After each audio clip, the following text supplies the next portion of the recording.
Capítulo 28.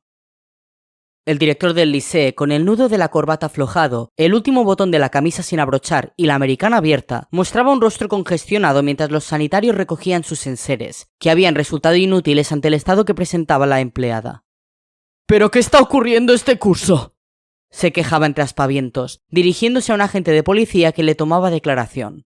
Primero el asesinato de Henry Delavaux, después la muerte violenta de 2 alumnos y ahora... Marguerite y Betancourt llegaba en aquel momento. Su poderosa aparición, con sus zancadas imperiosas y la mirada inquisitiva barriendo toda la escena, llamó la atención de los presentes, que la siguieron con la mirada unos instantes para reanudar a continuación su trabajo. Antes de hablar con la persona que había encontrado el cadáver, Marguerite prefirió conversar con un compañero y con la forense que se encontraba haciendo unas últimas comprobaciones sobre el cuerpo, mientras aguardaban a que se autorizase el levantamiento del cadáver. Un fallo cardíaco, afirmó la doctora, después de abandonar su cometido y encontrarse con la detective en el corredor. Habrá que esperar a los resultados de la autopsia, pero en principio no hay lesiones externas visibles, ni la más leve equimosis. Tampoco señales de violencia, añadió el policía. Por lo visto, la fallecida, Sophie Renard, estaba limpiando esa clase. La señaló alargando un brazo. Cuando tuvo un desvanecimiento. Producido por una insuficiencia cardíaca, aclaró la forense. La muerte es muy reciente. Se debió de producir hace alrededor de 1 hora, como mucho. Tenía 62 años. Dada su constitución, no me extrañaría que tuviera problemas de colesterol e hipertensión, lo que habrá precipitado su muerte. Marguerite obvió el comentario sobre la constitución física de la mujer, que claramente aludía a su sobrepeso. El director del centro vio luz en este pasillo cuando ya se marchaba a casa, por eso se acercó, explicó el agente, repasando sus notas. La luz del aula estaba encendida también. Dentro encontró el cuerpo, ya sin vida, de la empleada. Quiero ver el cadáver, avisó la detective. ¿Cuál es la clase donde murió la mujer? La acompañaron hasta la 4ª aula de aquel pasillo, mientras el director, que seguía contestando a otro policía, los miraba de refilón. Una vez allí, Marguerite se aproximó al cuerpo. La posición de la mujer parece de caída natural por un desmayo, observó agachándose. No debió de perder la conciencia por completo hasta encontrarse en el suelo, matizó la forense. Pues no he detectado daños en la cabeza ni en la cara, y hubiera sido fácil que alguna parte de su cuerpo chocara contra la esquina de algún pupitre. Interesante, observó la detective, paseando ahora su mirada por toda el aula. Sí, es casi imposible esquivar las mesas de los alumnos en la zona donde cayó. Perdería el equilibrio y, ya en el suelo, se quedaría sin conocimiento. Por lo demás, todo parece muy normal. En otras circunstancias, Marguerite ni se hubiera personado ante unos hechos tan anodinos como aquellos. No obstante, la especial fijación que tenía con aquel Lycée le hacía contemplar cada suceso con el máximo detenimiento. Desde luego, resultaba llamativo el ritmo de muertes que estaba soportando ese centro durante aquel maldito curso, ya fuese con violencia o por aparentes causas naturales. A ese paso, los padres de los estudiantes matriculados iban a empezar a plantearse si era una buena idea llevar a sus hijos allí. ¿Era inconcebible tanta mala suerte concentrada en aquel lugar? Bueno, esperaremos a los resultados de la autopsia para cerrar el asunto, concluyó Marguerite, dispuesta a irse. Por cierto, se detuvo en la puerta de la clase, mientras buscaba algo con la mirada por todas partes. Luis, se dirigió a su compañero, has dicho que la mujer estaba limpiando esta clase, ¿no? Eso es, contestó el aludido. Era una de las encargadas de mantenimiento. Ajá. Ella se humedeció los labios con la lengua. ¿Y me puedes decir con qué lo hacía? Tanto la forense como el policía comprobaron, perplejos, que allí no había ningún utensilio de limpieza, ni siquiera un trapo o una fregona. Vaya sorpresa. Se trataba de un tipo joven, de rostro afable, bien vestido. Llegó hasta Pascal, en apariencia mientras se dirigía hacia la puerta de salida, antes de que el chico pudiera plantearse algún tipo de reacción. El hecho de que fuera un desconocido y no un vecino no ayudó a tranquilizar al viajero. El individuo le sonrió al llegar junto a él, le deseó buenas noches de un modo muy cordial y, a continuación, sin alterar su rostro amable, extrajo con celeridad una pistola de su axila. A Pascal le dio un vuelco el corazón. Pascal, ¿verdad? No esperó su respuesta. ¿Te importa acompañarme? El tipo se había colocado ante él de tal modo que su arma no resultaba visible desde el exterior del portal. Tenía la osadía de sonreír tras aquella invitación. Al viajero le resultaba surrealista esa exquisita educación en alguien que, en definitiva, le estaba secuestrando a punta de pistola. No tuvo más remedio que obedecer. Una vez en la calle, el raptor le pasó un brazo por los hombros mientras mantenía la mano del otro en un bolsillo de su abrigo, sujetando la pistola. Ya había anochecido por completo, la luz mortecina de las farolas ayudaba a camuflar aquel abrazo artificial, postizo. «Vamos, y en silencio», ordenó el desconocido, sin alterar el tono neutro de su voz. «Al menor intento de fuga, te mato. No hay más». El viajero obedeció sin alterar su mutismo. Acababa de aprender que no hace falta gritar para transmitir una sensación de amenaza. Aquel tipo tan mesurado encarnaba, sin duda, el peligro. Procuró tranquilizarse. Necesitaba pensar.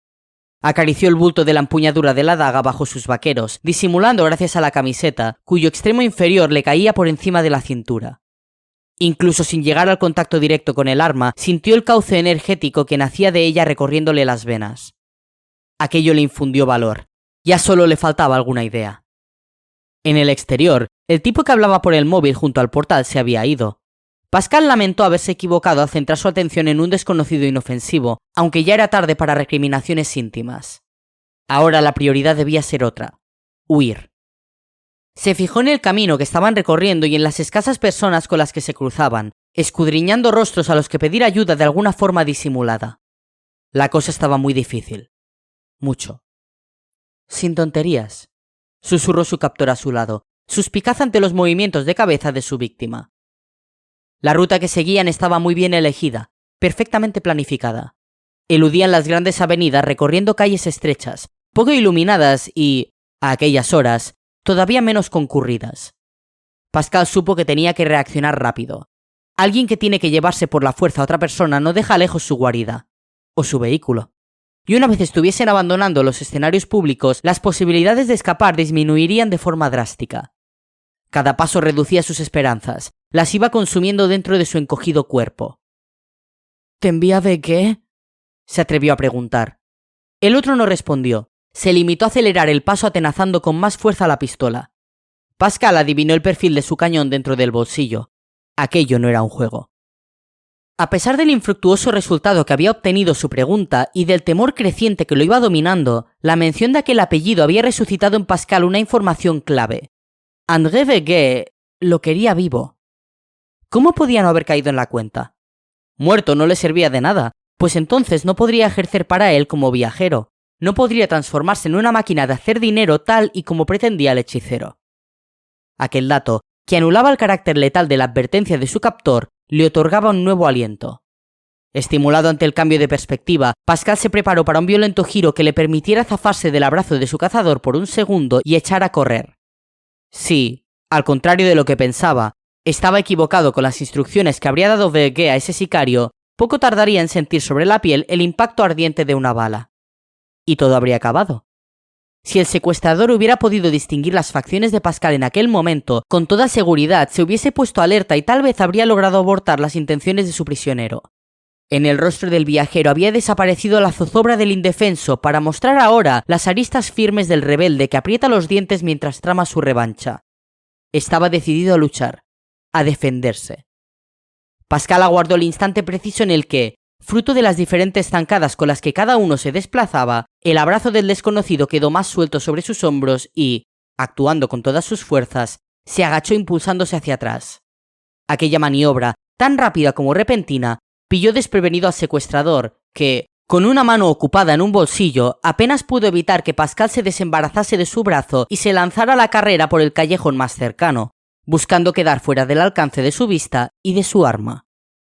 A cada metro que recorría en aquella demencial escapada, Pascal contenía la respiración esperando la detonación que anunciara el final de su rebeldía. Pero no fue así. A su espalda solo se oían las pisadas frenéticas de aquel hombre, cada vez más cerca. No había duda, lo querían vivo. El individuo, maldiciendo en voz alta, iba tras él. Nada más girar el recodo que había traspasado Pascal segundos antes, se encontró con una calle desierta que le obligó a detenerse. Se trataba de un cochambroso callejón bastante largo, peatonal, una grieta sucia y estrecha entre edificios ruinosos que terminaba en otra avenida, unos 400 metros más adelante. La basura se amontonaba por todos los rincones, impregnando el lugar de una atmósfera nauseabunda. El secuestrador acarició su pistola en el interior de su bolsillo mientras calibraba la situación. Con la escasa ventaja que le llevaba el chico, era imposible que Pascal Rivas hubiese alcanzado el final de esa vía marginal, así que por fuerza tenía que permanecer oculto entre aquellos portales desvencijados y los desperdicios repartidos por todas partes. Estaba allí, muy cerca. Sentía su miedo, casi podía olisquearlo, oír su respiración entrecortada. Estaba a su alcance, desarmado y sin testigos. No había podido llegar más lejos. El individuo comenzó a avanzar muy despacio, recorriendo alternativamente ambos lados del callejón, asomándose a cada rincón que pudiera servir de escondite. Había terminado por sacar su pistola. Empezaba a cansarse de tantas cautelas cuando estaba a punto de perder a su presa. El señor Verguet no disculparía un error semejante. Avanzaba con calma, atenuando el sonido de sus pisadas e incluso el de su respiración. Pascal lo observaba desde su escondite. Había desenfundado su daga. Su perseguidor no contaba con que él dispusiera de aquel arma, y eso era una ventaja incuestionable, ya que reducía la disposición defensiva de aquel hombre, más centrado en atraparle que en protegerse. Aquel tipo no veía a Pascal como un peligro, y eso iba a ser su perdición.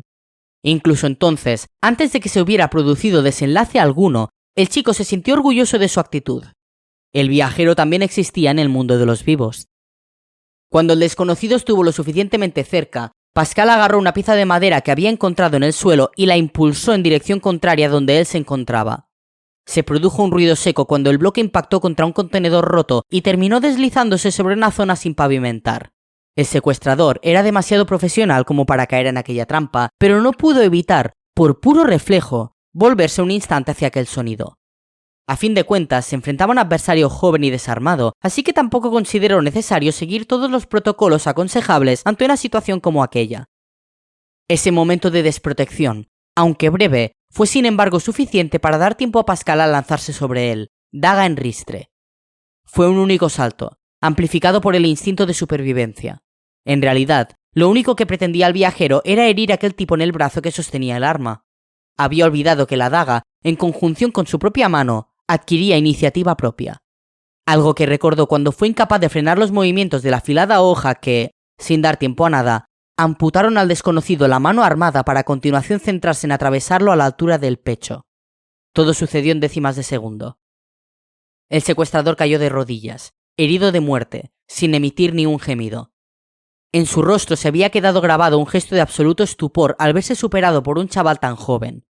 Segundos después, exhalaba su último suspiro. Pascal, aún con demasiado miedo como para procesar lo que acababa de ocurrir, miró en todas las direcciones, aterrado ante la posibilidad de que algún vecino pudiera haber sido testigo de aquella lucha. De momento, sin embargo, el callejón conservaba su quietud. No dejaba de ser injusto que una muerte provocara tan poco revuelo, atinó a pensar, dando gracias por ello. ¿Y ahora qué debía hacer? La lógica se impuso. Debía contar con sus compañeros. Lo primero, ponerse en contacto con Marcel Laville. Aquel asunto, que tenía muy poco de esotérico, requería la intervención del guardián de la puerta.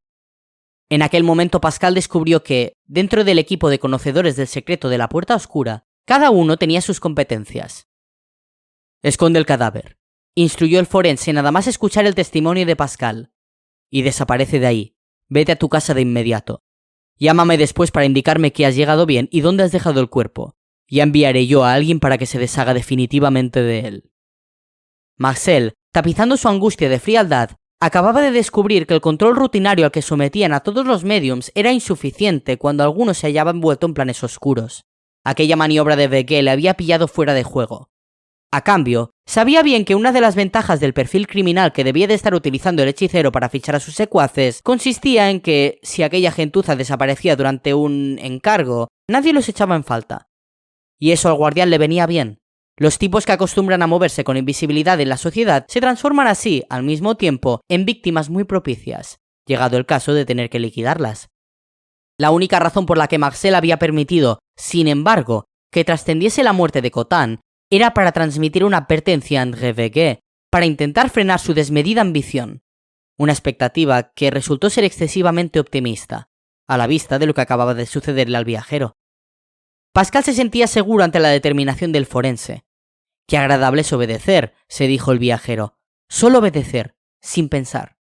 Había cosas de su antigua vida que a veces echaba de menos. Todo tiene un precio, continuó pensando mientras se dirigía hacia el cuerpo de su secuestrador sin perder de vista los solitarios alrededores. No obstante, al ver el cadáver en el suelo, toda aquella determinación que le había insuflado la conversación con Marcel Laville se vino abajo. Tenía que tocarlo, arrastrarlo, enfrentarse al lastre de su peso muerto y sus facciones inexpresivas, que no dejaban de recordarle lo que había hecho. Casi podía imaginar a aquel hombre abriendo sus ojos vidriosos y señalándole con el dedo sin decir nada, como se señala a un criminal. Tú me has matado, asesino. ¿Lo era? ¿Aquel acto lo acababa de convertir en un asesino? Pascal tragó saliva. Había matado a un hombre, en su propio mundo, en el mundo de los vivos. Sus manos estaban manchadas de sangre. ¿Quién podía imaginar que su labor como viajero exigía ese tipo de acciones? ¿Acaso había alguna manera de comprobar que su legítima defensa había requerido una reacción tan despiadada? ¿Hubiera podido evitar esa muerte? Quiso creer que no. Necesitaba creerlo para no perder la cordura. Pascal, esforzándose por adoptar una actitud de autómata que le ahorrase desgaste psíquico, se preparó para acometer la penosa tarea de ocultar el cuerpo. Al menos el cadáver aún no estaba rígido. ¿Por qué ahora no lograba dejar su mente en blanco? Matthew avanzaba junto a Eduard en medio de un silencio incómodo que no había previsto. Al contrario que él, el joven medium se mostraba ahora, fuera del entorno esotérico, como una persona introvertida, y aceptar la compañía de Matthew de camino a casa ya suponía mucho para él. Por eso Matthew tomó la iniciativa en aquel primer contacto, prometedor, pero todavía demasiado provisional. Antes de plantearse nada más, lo prioritario era asegurarse de si Eduard era gay. Se trataba de una cuestión fundamental para evitar violentos malentendidos, porque no había duda de que, debido al nexo de unión que suponía la puerta oscura, iban a verse con cierta frecuencia. Matthew decidió ir al grano, así que desveló la estratagema de la que se había servido para provocar aquella situación. No vivo cerca de tu casa, se sinceró de golpe. Mi casa está mucho más lejos, ¿sabes? Eduard lo miró a los ojos durante un instante, alzando la cabeza, pues era bastante más bajo que Matthew. A este le impresionó el interés auténtico que se percibían en las pupilas de su acompañante. Los ojos de Eduard estaban acostumbrados a observar con detenimiento, a analizar. En el fondo, Matthew tuvo que reconocer que resultaba agradable que alguien se fijase en uno con tanta atención. Y eso que él, debido a su altura, su complexión atlética y sus facciones agraciadas, estaba acostumbrado a que lo mirasen. No podía negarlo. Pero la forma en que lo hacía Eduard era muy diferente. Percibía en su gesto un análisis que iba más allá de lo físico, de lo superficial. Matthew, sin saber por qué, tuvo la impresión de que aquel chico delgado y discreto, de semblante suave, podía extraer de una simple mirada mucho más sobre él de lo que otros conseguían después de varias veladas juntos. Los ojos de Eduard se adentraban en uno lentamente. Era una sensación extraña, pero no irritante, quizá originada por el propio aspecto sereno, delicado, del joven medium, que impidió a Matthew sentirse avasallado. El muchacho se sorprendió comparando las miradas de Eduard con el tacto cuidadoso de una caricia, una imagen que jamás habría imaginado que saldría de él, pero que, en cualquier caso, se le antojó fiel a lo que experimentaba frente al joven medium. Nunca había conocido a un chico así. Aquellos segundos de mutua observación le permitieron a Eduard calibrar su respuesta. Lo imaginaba. Terminó diciendo, conciso. Imaginaba que no vivías cerca. Matthew asintió, valorando el alcance de aquella contestación, que implicaba una complicidad muy sugestiva. No obstante, temeroso de precipitarse en sus conclusiones, decidió obligarle a que fuera más claro, a que mostrase su juego sin tapujos. Entonces, ¿por qué has aceptado que te acompañara? Aquella pregunta ofrecía menos margen de maniobra. Eduard, tal vez por una creciente timidez, había acelerado el paso y simulaba fijarse en los escaparates de las tiendas cerradas junto a las que caminaban. Matthew, respetuoso, aguardó su reacción. Me has caído bien, susurró Eduard. A Matthew no le satisfizo en absoluto aquella contestación tan poco comprometida. Decidió contraatacar. Nos hemos estado mirando, Eduard, durante toda la reunión. El aludido no hizo ningún comentario. Se limitaba a continuar, mirada al frente, con unas zancadas regulares que ahora habían adquirido la cadencia acelerada de un nerviosismo teñido de rubor. Matthew lo obligó a detenerse cogiéndole del brazo con suavidad. A su lado, el joven medium, con su altura que debía de rondar el 1,70 m y su delgadez, parecía diminuto. ¿Por qué nos está costando tanto reconocer que ya nos habíamos visto? Planteó Matthew en tono apaciguador. Lo sabes tan bien como yo, Eduard. Lo noté en tu reacción cuando nos encontramos en el Palacio de la Ville. Tú me reconociste, no lo niegues. Eduard suspiró. Se le veía intimidado, pero al mismo tiempo no eludía la franqueza de Matthew. Se soltó de él con delicadeza, aunque mantuvo la proximidad. Sí, concedió por fin. Me resultaste familiar. Es cierto. Matthew no esperó para lanzar su siguiente andanada. Tú a mí también. La diferencia está en que tú sí sabes de que nos conocemos, ¿verdad? Eduard dio un respingo. ¿Por qué dices eso? Matthew sonrió, ladino. Porque, al contrario que yo, tú pretendías ocultarlo. Si no supieras dónde nos hemos visto, no habrías tenido inconveniente en reconocerlo. Por primera vez en todo el camino, Eduard se atrevió a esbozar una sonrisa. ¡Qué sagaz!, comentó, admirado. Son muchas horas de vuelo interpretando señales en la actitud de los chicos, confesó Matthew, no demasiado seguro de que ofrecer una imagen así a sus 17 años fuese algo positivo ante el joven medium. Ya ves, ¿me vas a decir ya dónde hemos coincidido? Yo no consigo recordarlo. Lógico, observó el otro en tono divertido. Al contrario que tú, yo paso inadvertido en los sitios con mucha gente. De hecho, ni se me ve. En aquellas últimas palabras se apreciaba una cierta resignación. Matthew tomó buena nota de aquellos comentarios, no tanto por el halago que suponían para él, sino por lo que implicaba el hecho de que su físico de atleta hubiera provocado en Eduard un recuerdo persistente. Eso confirmaba dos cuestiones importantes. La primera, que Eduard se fijaba en los chicos. La segunda, que Matthew le había impresionado en su momento. Aquello prometía cada vez más. Bueno, procuró suavizar él. No eres alto, pero estás muy bien proporcionado. Eduard pareció algo avergonzado ante aquellas palabras. Las descartó con un ademán tajante. A Matthew le sedujo todavía más esa ingenuidad que emanaba de aquel chico, tan distinta de otros a los que había conocido a través de chats, perfiles de internet o garitos de ambiente. Parecía imposible que Eduard fuese 2 años mayor que él. Nos conocemos de la amnesia, reconoció el joven medium. Hemos coincidido allí alguna vez, pero es difícil que te acuerdes de mí. No creas, aunque no te había ubicado, al menos me sonabas. ¿Y vas a menudo por esos sitios? Eduard sonrió. Sí, bastante a menudo. Así que frecuentaba la amnesia. No se trataba de visitas puntuales que pudiera haberse obligado a hacer arrastrado por su grupo de amigos. Matthew acababa de lograr, gracias a aquel dato, la confirmación que buscaba. Eduard era gay.